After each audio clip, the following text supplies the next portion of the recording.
and welcome to My Reality Jeep Life with me, the Vermont Jeep Girl, and this is my daily vlog of 2013. Guess what I just did?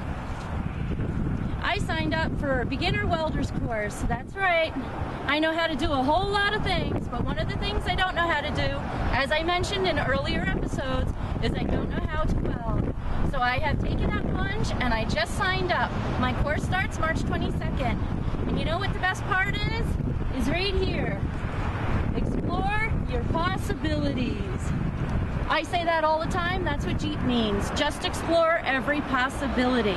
It was meant to be. So I am really psyched. The Vermont Jeep Girl's going back to school.